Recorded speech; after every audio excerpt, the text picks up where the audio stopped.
Civil सेवा के आप सभी अभ्यर्थियों का देवप्रयागम आईएएस के ऑनलाइन और ऑफलाइन संविधान की क्लास में स्वागत है। प्रिय अभ्यर्थियों, आज हम लोग अध्ययन करेंगे, भारत की संसद का अध्ययन करेंगे। अगर हम देखें तो ये प्रारंभिक परीक्षा और मुख्य परीक्षा दोनों के दृष्टिकोण से बड़ा ही महत्वपूर्ण टॉपिक है। अगर आप विगत 20 वर्षों के प्रश्न पत्रों का अवलोकन करें प्रारंभिक परीक्षा के लिए, तो लगभग हर साल यहाँ से आपको यूपीएससी में और यूपीपीसीएस में और अन्य सभी राज्य की जो लोक सेवा आयोग द्वारा आयोजित परीक्षाएं होती हैं उसमें और अन्य छोटी छोटी परीक्षाओं में, चाहे आपका स्टाफ सिलेक्शन कमीशन के हों या फिर लोकल एग्जाम हो, सभी में ये ऐसा टॉपिक है जहां से पेपर सेटर आपका प्रश्न देता ही देता है और ये आपसे अपेक्षा करता है कि आप यहाँ के बारे में अगर बहुत कुछ नहीं जानते हैं तो थोड़ा बहुत तो जानते ही हैं। तो इस संबंध में प्रारंभिक परीक्षा और मुख्य परीक्षा दोनों पर यहां से प्रश्न आना स्वाभाविक हो जाता है, होना भी चाहिए, क्योंकि ये आपका ऐसा आधारभूत टॉपिक है जिसके बारे में आपको जानकारी रहनी ही चाहिए। क्यों? क्योंकि आपकी शासन प्रणाली कैसी है? संसदीय शासन प्रणाली है। अब संसदीय शासन प्रणाली क्या है? एक जीवंत रूप में आपके साथ देखी जाती है। जैसे ही आप होशियार होते हैं, थोड़ा सा समझदार होते हैं और आपके मम्मी पापा, घर के परिवार के सदस्य वोट डालने जाते हैं, मतदान करने जाते हैं, आपके मन में जिज्ञासा उसी समय आती है कि आखिर ये मतदान है क्या, ये वोट क्यों डाला जाता है। तो कहीं ना कहीं आपके जीवन में वहीं से संसदीय शासन प्रणाली के प्रति आपका जुड़ाव लगाव आपका बढ़ जाता है, आपका जुड़ाव लगाव आने लगता है। ऐसी स्थिति में संसद के बारे में जानना आपके लिए अनिवार्य हो जाता है, और वो भी जब सोने में सुहागा होता है, तब जब आप सिविल सेवा की तैयारी कर रहे होते हैं, जब आप प्रतियोगी परीक्षाओं की तैयारी करने के क्षेत्र में आ गए हैं, तब तो अगर आप संसद के बारे में ना जाने तो समझ लीजिए कि आप किसी भी परीक्षा को पूर्ण रूप से क्वालिफाई नहीं कर पाएंगे। अब आते हैं सिविल सर्विसेज की बात करते हैं। सिविल सर्विसेज के प्रत्येक अभ्यर्थी को भारत की संसदीय शासन प्रणाली और संसद से जुड़े प्रश्नों के लिए प्रारंभिक परीक्षा, मुख्य परीक्षा और साक्षात्कार तीनों ही स्तर पर उनको पर्याप्त ज्ञान रखना आवश्यक हो जाता है। यह ऐसा टॉपिक है जो कंटेम्परेरी है और ट्रेडिशनल भी है। इसमें निरंतर सुधार होता रहता है। मुख्य परीक्षा के दृष्टिकोण से अगर आप इसका अवलोकन करेंगे तो मुख्य परीक्षा के दृष्टिकोण से यहां से ढेर सारे प्रश्न बनते हैं और लगभग यूपीएससी और यूपीपीसीएस के मुख्य परीक्षाओं में यहां से प्रश्न रहते ही रहते हैं। अगर सामान्य अध्ययन है, जैसे अगर आप देखोगे तो जीएस मेंस सेकंड पेपर में यहां से ठीक ठाक प्रश्न पूछे जाते हैं। लगभग हर साल प्रश्न रहता है, अगर हर साल नहीं हुआ तो अल्टरनेट करके पूछ लिया गया। सरल प्रश्न से लेकर और जटिल प्रश्न तक दोनों होते हैं। कुछ प्रश्न ऐसे होते हैं जैसे आपको व्यावहारिक समझ पर आधारित होते हैं।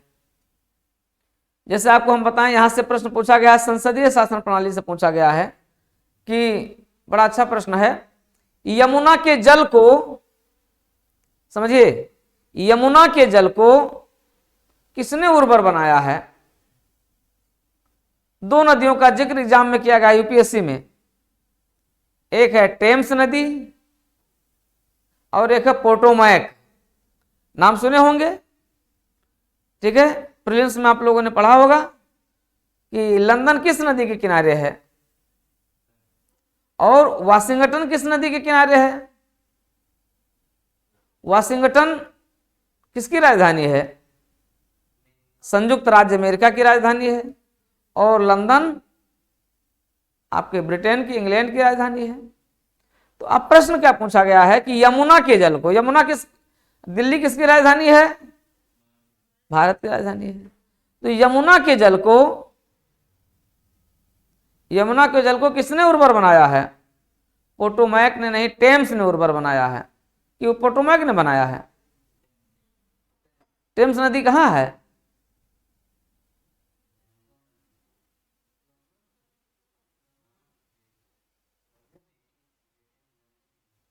है, कंफर्म है?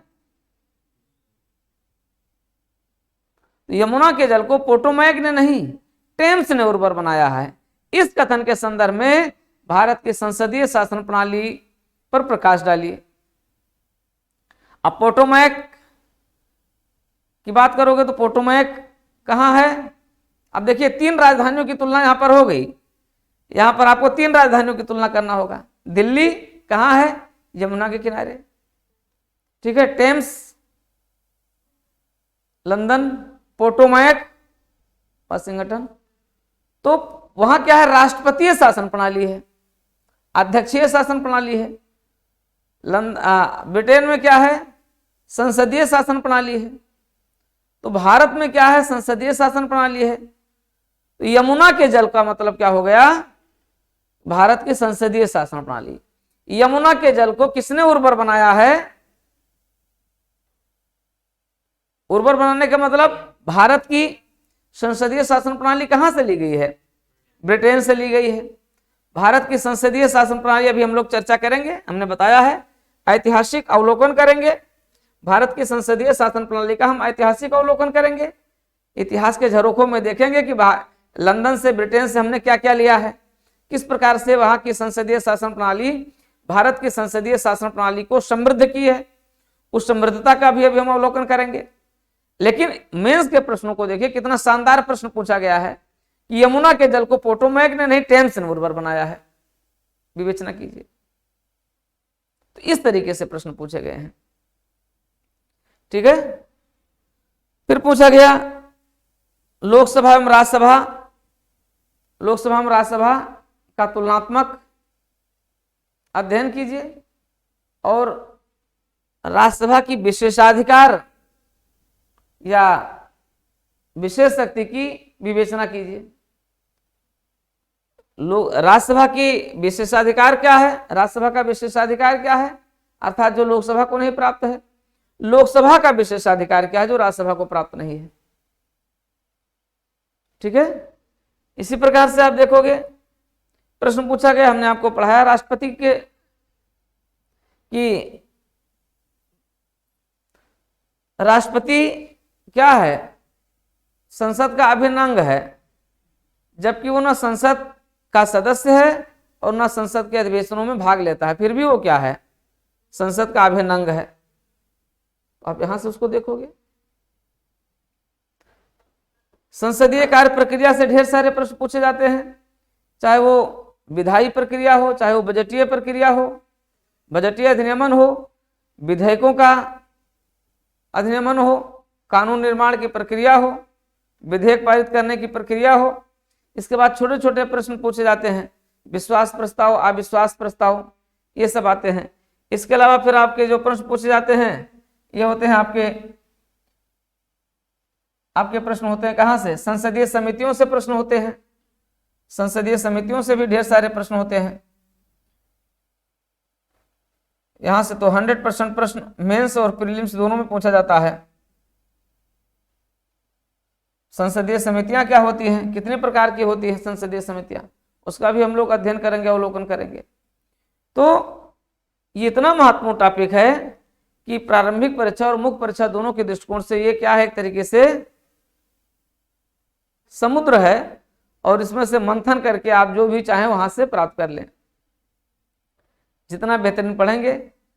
हाल के दिनों में इसमें कंटेम्परेरी क्या हुआ है? लगभग 100 साल हो गए। अभी हम चर्चा करेंगे। लगभग 100 साल हो गए भारत की संसद भवन के निर्माण के। 1921 में इस संसद भवन की आधारशिला रखी गई थी।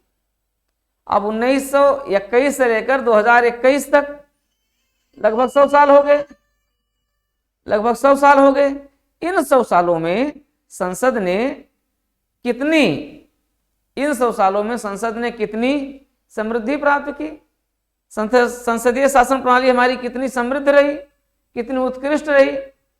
हमने क्या पाया, क्या खोया 1921 से लेकर के 2021 तक, ठीक है। तो और अब इस पुरानी संसद भवन के जगह पर हमारी नई संसद भवन तैयार हो रही है।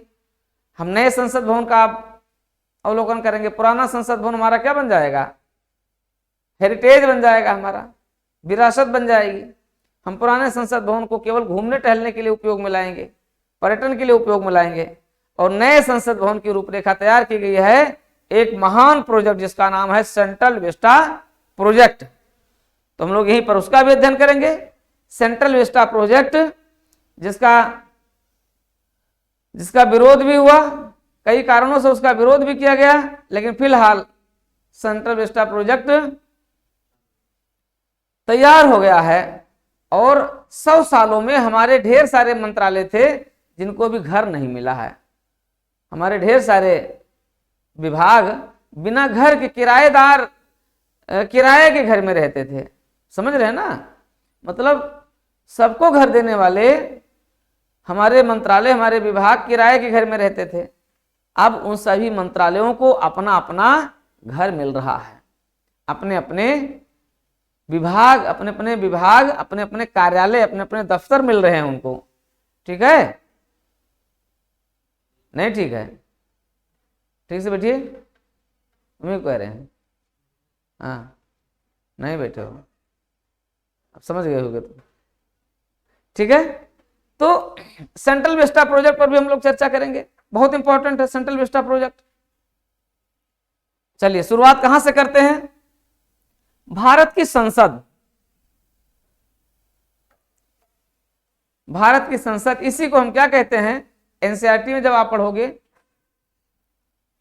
तो एनसीईआरटी के अलग अलग अध्यायों में अलग अलग तरीके से इसको बताया भी गया है। केंद्रीय विधायिका भी इसको कहते हैं, केंद्रीय विधायिका भी इसी को कहते हैं। इसी को हम व्यवस्थापिका भी कहते हैं। तो व्यवस्थापिका भी है और ये विधायिका भी है। ठीक है? केंद्रीय विधायिका क्यों कहते हैं? विधायिका जहां से विधियों का निर्माण होता है, जहां से सारे कानून बनते हैं, जहां से पूरे देश का भविष्य तय किया जाता है, अमीर से लेकर गरीब तक सबके लिए यहां नियम कानून बनते हैं। और इस रूप से क्या होता है? इससे सभी की व्यवस्था की जाती है, अर्थात पूरे देश के, राष्ट्र के संचालन के लिए व्यवस्था कहां से होती है? संसद भवन, संसद से होती है। इसलिए इसको केंद्रीय व्यवस्थापिका भी कहा जाता है। इसका नाम है केंद्रीय व्यवस्थापिका, केंद्रीय विधायिका और भारत की संसद कहा जाता है। अगर हम विश्व भर में बात करें तो इसके समकक्ष ढेर सारे जगहों पर ढेर सारे सदन देखे जाते हैं। अमेरिका में क्या होता है? कांग्रेस होती है। ब्रिटेन में क्या है? पार्लियामेंट है। दोनों द्विसदनीय हैं। ब्रिटेन की पार्लियामेंट भी द्विसदनीय है और अमेरिका का कांग्रेस भी द्विसदनीय है। इसी तर्ज पर स्वतंत्रता के पश्चात हमारी संसद भी क्या बनी? द्विसदनीय बनी। द्विसदनीय संसद का निर्माण हुआ। लेकिन इसके प्रश्न उठता है कि इसकी शुरुआत कहां से हुई? जिस संसद को हम आज देख रहे हैं वो संसद आई कहां से, कैसे आई? भारत में क्या वो एक ही दिन आकर के निर्मित हो गई 1921 में, या उसका क्रमशः विकास हुआ? हम क्रमशः विकास की बात करें तो आप जानते हैं 1773 का जो रेगुलेटिंग एक्ट था, 1773 के रेगुलेटिंग एक्ट से ब्रिटेन की संसद द्वारा बनाए गए नियमों कानूनों को यहां लागू किया जाना प्रारंभ किया गया था। लेकिन भारत में ऐसी कोई भी उत्तरदायी संस्था यहां पर नहीं थी। ऐसी उत्तरदायी संस्था को लाए जाने का श्रेय दिया जाता है किसको? चौथे चार्टर एक्ट। चार्टर एक्ट नाम सुने हैं? तो चार्टर एक्ट 1853, चार्टर एक्ट 1853 की इसमें सबसे बड़ी भूमिका है। जब 1853 के चार्टर एक्ट से क्या किया गया? केंद्रीय विधायिका, सेंट्रल लेजिस्लेटिव की स्थापना की गई, जो क्या थी? एक सदनीय हुआ करती थी। तो सेंट्रल लेजिस्लेटिव के रूप में भारत में संसद का आगमन होता है। केंद्रीय विधायिका के रूप में भारतीय संसद का सूत्रपात होता है 1853 में होता है। ठीक है। और ये केंद्रीय विधायिका इस रूप में चलती रही। 1861 के बाद आप देखते हैं, 1860 के बाद आप देखते हैं कि प्रांतों में भी अब विधायिका के गठन को मंजूरी दी जानी प्रारंभ हो जाती है। वायसराय, गवर्नर जनरल को यह अधिकार प्राप्त हो गया था कि वह चाहें तो प्रांतों में भी, भारत के प्रांतों में भी वे क्या कर सकते हैं, विधायिका का गठन कर सकते हैं, विधानमंडल का गठन कर सकते हैं। और 1861 से ऐसे प्रावधान प्रारंभ हो गए, प्रांतों में भी विधानमंडलों के गठन की प्रक्रिया की शुरुआत हो गई। लेकिन इसके लिए निर्वाचन की प्रक्रिया की शुरुआत कब होती है? 1892 में होती है। हालांकि वो जो निर्वाचन होता था वो कैसा होता था? वो केवल अप्रत्यक्ष होता था। तो वहीं से भारत में अप्रत्यक्ष निर्वाचन की भी शुरुआत होती है।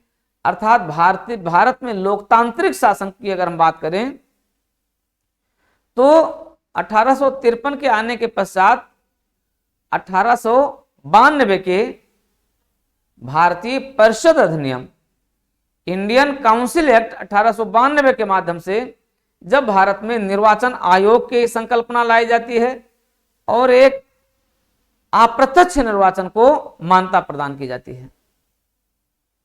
लेकिन इस निर्वाचन को आगे बढ़ाया जाता है कब? 1909 में बढ़ाया जाता है। और 1909 में क्या होता है? निर्वाचन प्रक्रिया को आगे बढ़ाया गया, इसमें प्रतिनिधित्व को आगे बढ़ाया गया और इतना आगे बढ़ा दिया गया कि सांप्रदायिक प्रतिनिधित्व की शुरुआत हो गई। धर्म के आधार पर आरक्षण, धर्म के आधार पर चुनाव में आरक्षण की बात शुरू हो गई। और आप जानते हैं 1909 का अधिनियम क्या कहलाता है? 1909 का भारतीय परिषद अधिनियम, जो अंतिम परिषद अधिनियम था, इस अधिनियम में मुस्लिमों को अलग से आरक्षण प्रदान कर दिया गया। किसमें? केंद्रीय विधायिका में। अब उन्हें अलग से प्रतिनिधित्व प्रदान किया गया, जिसे कहा गया है, इतिहासकारों ने जिसे कहा है क्या? सांप्रदायिक प्रतिनिधित्व का प्रावधान। ठीक है। और आपको ये भी याद होगा, हम लोग भी पढ़े हैं, आपको ये भी याद होगा कि जब ये अधिनियम लाया जा रहा था उस समय ब्रिटेन में, लंदन में बैठे हुए भारत सचिव भारत में बैठे हुए वायसराय को, गवर्नर जनरल को एक पत्र लिखते हैं जिसमें कहते हैं कि आप चिंता मत कीजिए, हम यहाँ बैठे देख रहे हैं और हम एक ऐसा प्रावधान कर रहे हैं जिसमें हम नाग के दांत बो रहे हैं। नाग, नाग जानते हैं? हाँ, सर्प होता है, उसका दांतों देखे हैं? तो तुम्हें काटा भी है तो दांत नहीं देख पाए होंगे। दांत गिने हैं उसका? नहीं गिने हैं। कभी नाग के साथ खेले नहीं हो? 2 दांत होता है। अच्छा अच्छा, देख लियो। फेसबुक जीभ होती है, दांत नहीं होता है। दांत भी होता है, वही दांत ही तो लगता है आपको, उनके दांत में और जीभ में विष होता है। ठीक है, दांत लग गया तो समझ लीजिए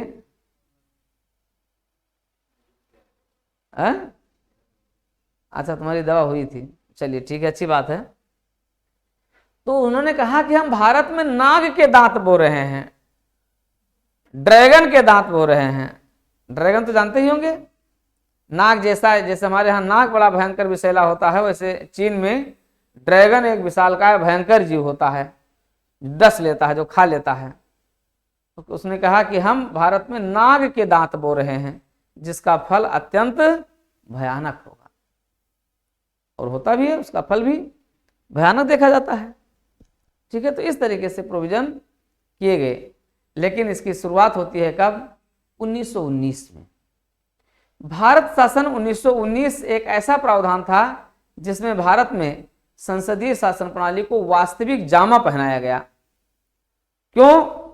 क्योंकि अंग्रेजों ने वादा किया था, गांधी जी से भी वादा किया था, भारतीयों के साथ वादा किया था कि अगर आप मुझे प्रथम विश्व युद्ध में सहयोग करोगे तो हम आपको क्या दे देंगे?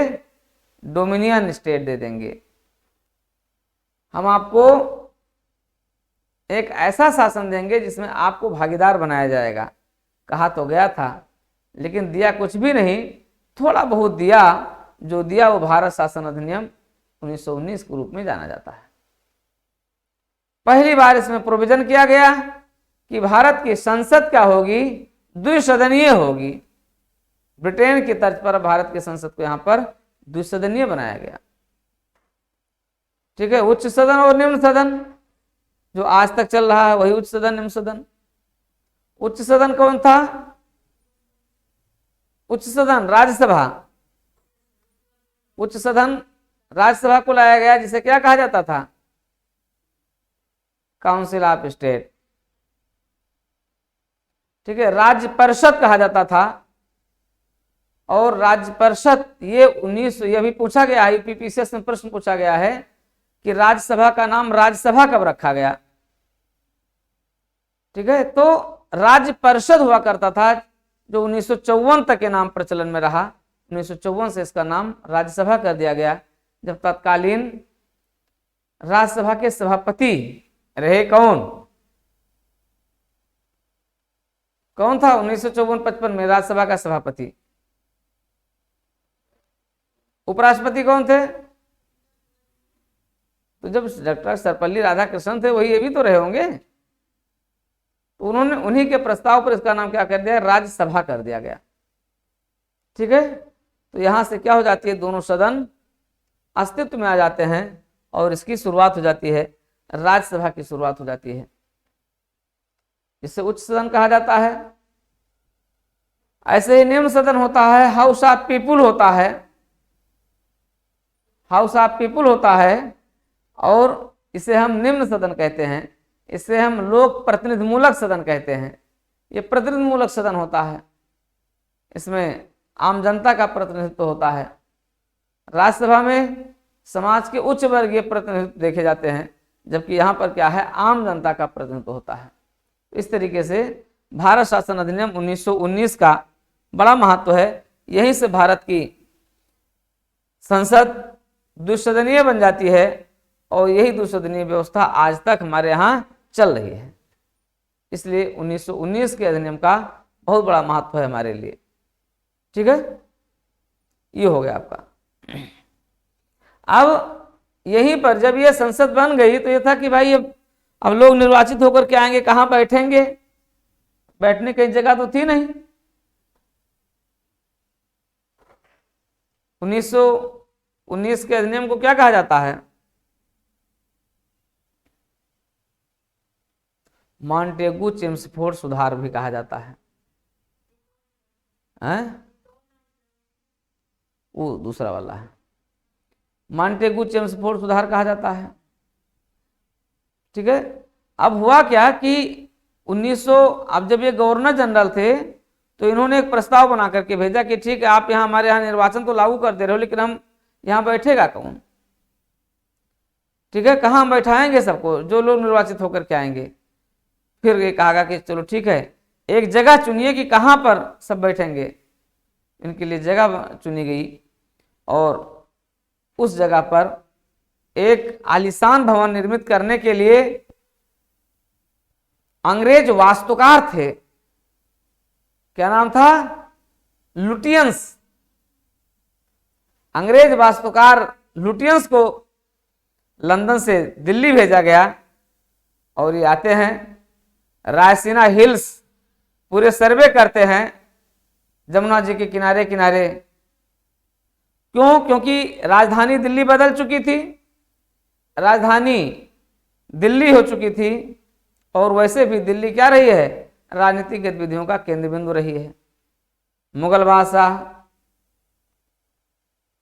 बादशाह शाहजहां, अकबर भी राजधानी बदलता रहा, लेकिन शाहजहां फिर जो है वहां पहुंच ही गए। तो राजधानी बदल चुकी थी कब? 1911 में ही। लेकिन 1930-31 से राजधानी क्या हो जाती है? परमानेंट यहां से काम करना शुरू कर देती है। तो इसके लिए भवन निर्माण के लिए इन्होंने क्या किया?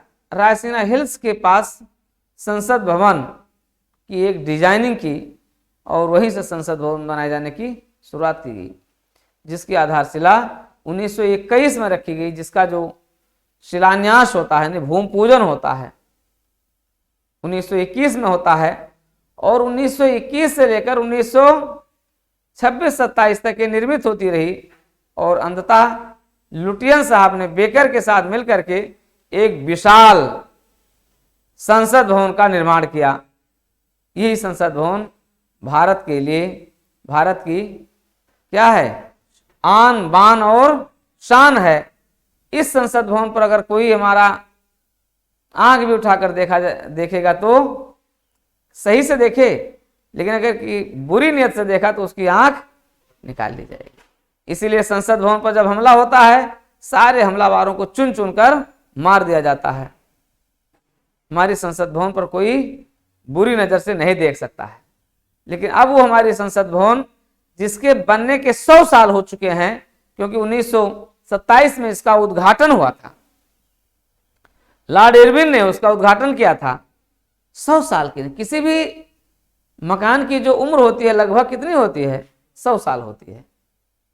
तो अब नए संसद भवन के निर्माण के लिए 2019 में ही प्रस्ताव तैयार कर लिया गया, जो वर्तमान प्रधानमंत्री के मस्तिष्क की उपज है। इनका ड्रीम प्रोजेक्ट है, माननीय प्रधानमंत्री जी का ड्रीम प्रोजेक्ट है। क्या? सेंट्रल विस्टा प्रोजेक्ट, जो मात्र संसद का ही निर्माण नहीं किया है, रायसीना हिल से लेकर के और राजपथ, राजपथ नाम सुने होंगे, राष्ट्रपति भवन से लेकर इंडिया गेट तक का जो मार्ग है लगभग 1.5 किलोमीटर का, इसे हम राजपथ कहते हैं। इसी राजपथ पर क्या होता है, गणतंत्र दिवस पर और स्वतंत्रता दिवस पर परेड निकाली जाती है। इसी राजपथ से बाईं ओर और दाईं ओर हमारे ढेर सारे मंत्रालयों के कार्यालय स्थित हैं। साउथ ब्लॉक और नॉर्थ ब्लॉक हमारा स्थित है। राष्ट्रपति भवन इसी के सामने स्थित है, सीधे आप देखेंगे। ठीक है, 1971 में शहीद हुए और स्वतंत्रता संग्राम में शहीद हुए, विश्व युद्ध में शहीद हुए हमारे ढेर सारे शहीदों की यहां पर क्या है, शहीदों की स्मारक स्थल है। इसी स्मारक स्थल को अभी क्या किया गया है, माननीय प्रधानमंत्री जी की पहल पर इसे नए भवन में शिफ्ट किया गया है, जो अभी एक नया भवन बनकर के तैयार हुआ है। इस तरीके से सेंट्रल विस्टा प्रोजेक्ट के माध्यम से संसद भवन का पुनरुद्धार किया गया है और एक नया संसद भवन तैयार किया गया है। इसके 2 कारण रहे हैं। एक तो कारण यह रहा है कि हमारी पुरानी संसद भवन जो थी पुराने तरीके से डिजाइन की गई थी। आज उसमें सुरक्षा के भी ढेर सारे उपकरण नहीं थे, नई सुरक्षा तकनीक नहीं थी, भूकंप रोधी तकनीक नहीं थी। लेकिन ये कारण तो कहे जाते हैं, पता नहीं कितने भूकंप आए होंगे, संसद भवन पर कोई प्रभाव नहीं पड़ा। कितनी जबरदस्त बनाई गई होगी, आप सोचिए। लेकिन सबसे बड़ी बात क्या थी कि हमारे यहाँ संसद सदस्यों की संख्या में भी अब वृद्धि होनी है। 2026 तक संसद सदस्यों की संख्या में भी वृद्धि हो जाएगी। तो जब संसद सदस्य बढ़ जाएंगे तो ये कहाँ बैठेंगे, क्योंकि वह जगह कम पड़ जाएगी। वहां की चेयर भी आप देखें परंपरागत तरीके से है, यानी उस समय के लिए तो बहुत अच्छी थी, उस समय के लिए तो बहुत बेहतरीन थी। लेकिन अब क्या है, अब सब हाईटेक आ गए हैं, इसलिए हाईटेक जो है सीट होनी चाहिए। हाईटेक हमारे संसद सदस्य भी हो गए हैं, बिना लैपटॉप के संसद सदस्य चलते नहीं हैं, बिना मोबाइल के चलते ही नहीं हैं। तो मोबाइल का चार्जर भी उसमें लगा होना चाहिए। ठीक है, उसमें सब कुछ उपलब्ध होना चाहिए उनके सीट पर। हाँ, जब वो अपने सीट पर पहुंचे हैं तो लगे कि वह बिल्कुल एक मिनी स्टाफ रूम में आ गए हैं। इस तरीके से एक नए सेंट्रल विस्टा प्रोजेक्ट के तहत नई भारतीय संसद की डिजाइनिंग की गई है। ठीक है, इसके बारे में मैं आपको डिटेल लिखाऊंगा। क्लियर? आ गया समझ में, दिमाग में फिट हो गया? अब यही संसद भवन आज हमारे आन बान और शान का प्रतीक है।